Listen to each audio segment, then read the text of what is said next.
the way this process has shook out is the Senate bill, the House passed it.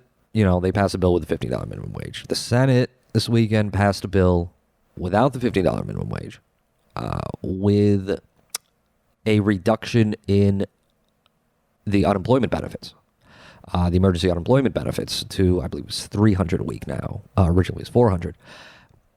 I seem to recall it being promised to be $600 before the election, but I mean, we can do vote for the fascists. Come on. That was Trump's America when all was possible. So, but they did get the votes. They got 50 votes for the COVID package in the Senate, and now the two houses are going to get together and they're going to merge the bills. And, you know how a bill becomes law. Yeah, I mean, I didn't actually go to American schools, so I had to catch that particular video on YouTube later in life. But yeah, I learned my civics from the cartoon, from the 40-year-old cartoon like everybody else.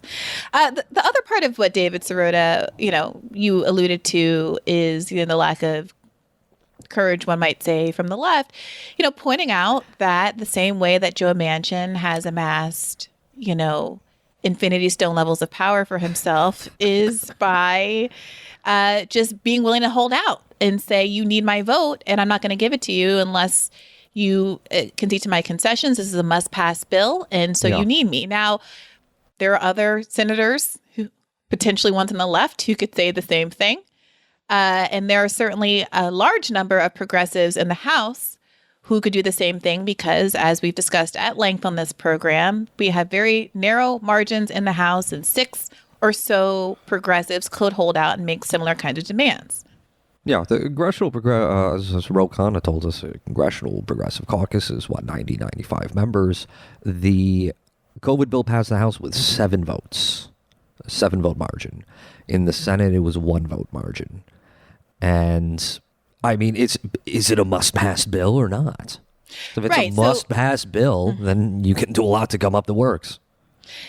Yeah, so when Democrats talk about it being a must-pass bill, what they mean is, I will give you anything. I have no leverage. I will sublimate myself. I will prostrate myself on the ground, wear a hair shirt, defenestrate myself, whatever you want.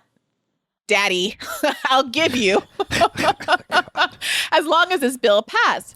What conservatives hear when you say it's a must-pass bill is, I'm in power. You really want to pass this bill, you thirsty so-and-so. So you got to do what I say. And there is no reason that has to be the posture here. Oh, I just remember the other thing. They increased the means testing. They dialed the means testing up to 11. And it means that some people who got, big checks from Donald Trump are not getting shit in this bill. Right. So I heard the point made on our favorite show, Pod Save America, that I don't really know what the point is if you're Joe Manchin to go back to West Virginia and say, yeah, I really screwed over people who make $80,000 a year. I mean, it's one thing to be able to kind of like string up a millionaire and show that you've kept them from getting undue funds, but it's weird to kind of make a villain out of someone who is wealthier than the average American, but like just a middle-class person still? I did not follow that. So if you're a moderate Dem, the argument would be, I'm gonna argue for means testing because the argument is I'm gonna keep rich people from getting money so that poor people can get money. But if the villain you're making, we're talking about people who are earning $80,000 a year being kept from getting funds, then it's hard to champion keeping money from them in the same way that you could champion, I screwed over a millionaire. Like screwing over someone who makes $80,000 a year just doesn't hit the same way. So what you're saying is the Pod Save gentlemen were right in this one? Yeah, they were right. I mean, look, they're often right. I'm sorry. But look, Virgil, I don't want to upset you. Maybe we should play the clip because I was listening to the most recent episode as I got ready for today's show, as I often do, as I put my face on. Because I only put my face on for the 2 hours we're on camera, and I immediately take it all off, like the sad clown tear meme. And they were what, Pagliacci? That meme Pagliacci. I will say it's not that they're always so wrong. It's hard to put into words what you're getting from the show that's so frustrating. So I thought we should just listen to this clip because I think it's a really good example of how things are framed there. in a way that just never puts the onus on the Biden administration. For a grand savings of $12 billion out of a $1.9 trillion package. Do you have any idea like what the moderate Democrats who demanded this got out of the deal? Feel better about themselves? It's so stupid. It is so stupid. We talk all the time about lessons of 2009 and et cetera. But the one that I think is the most important lesson for all Democrats to recognize is err on the side of the strongest economy possible. This is not what the Biden administration wanted to do. This was it must have been there. I think there's relatively limited reporting on this, but it's pretty clear that this was what it took to get, I assume, Joe Manchin and maybe a couple others to be the 50th vote for this bill. It is incredibly stupid. It is not. The overall bill is still an incredibly progressive, important piece of legislation because of fuck off. Joe Manchin and others. It will not be as good as it could be. No $15 minimum wage. No, the checks being stingier than they should be. The general rule in an economic crisis is err on the side of helping more people rather than fewer. And they made the wrong decision here. It's a big progressive piece of legislation. It took Donald Trump like a week to fucking ram through a gigantic bailout package and the Congress. And that was less stingy than this because those checks went out to more people. That's the thing. Like, I listen to the show because they'll say the thing that happened and they articulated it well. And they'll even sometimes give you that marginal critique. Yeah, it sucks that all of these conservative Democrats made the bill less good.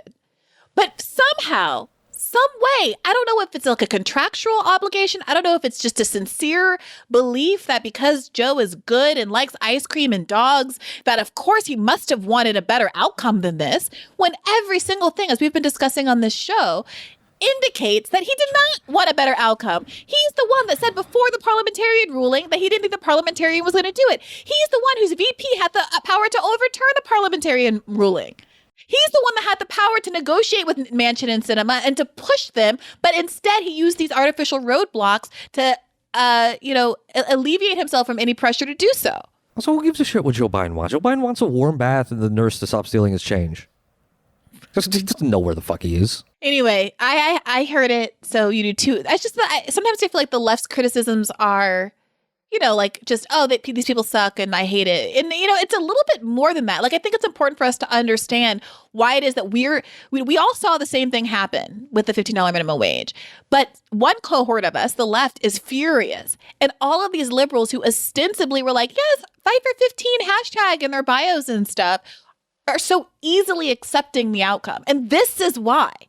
Because of that show? Yeah, because all the entire media narrative coming out of the center is that this was an inevitability that Joe Biden couldn't control. And all of the blame lies on these third parties, whether it's conservative Democrats or parliamentarian or the idea of bipartisanship. And they talk endlessly about how 0 Republicans voted for it and all of this kind of stuff to distract from the fact that regardless, we could have had a better outcome. Yeah, absolutely. Just so we know what we're up against, that's all. Okay, so this was my weekly torture session. We can just go to the interviews, but I just have to comment on the weirdness of the past few days. Please. There's some very weird vibes coming out of politics. You had Kristen Sinema, or is it Kirsten Sinema? I never figured it out. She spells the name with a Y. Well, then that's her parents' fault. The H, I would just like to say the H in my name is clarifying with respect to pronunciation. It's not confusing. It is. AH is ah.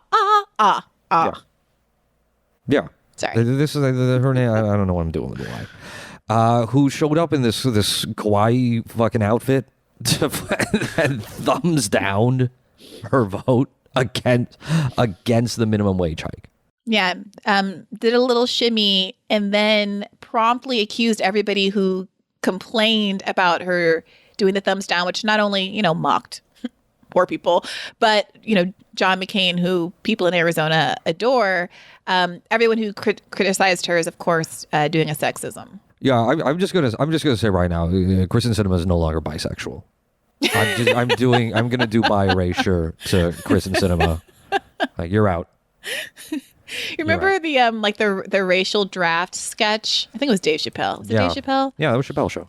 you're gonna have like a LGBT QIA draft sketch. Yeah, I don't know who gets her, the straights, the That's asexuals. Not fair. Give everyone to the asexuals. Whatever. She's done.